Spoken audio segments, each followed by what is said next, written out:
Nasılsınız doktor bey, iyi misiniz? Çok şükür, çok şükür. Evet. Nasılsınız? Allah razı olsun. Kolay gelsin. Çok şükür, çok şükür.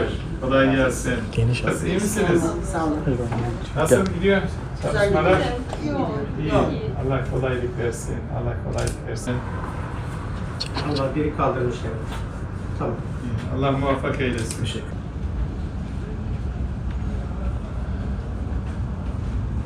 Selamünaleyküm. Nasılsınız? İyi misiniz? İyi hocam, siz nasılsınız? Hemşirelerimiz herhalde. Evet.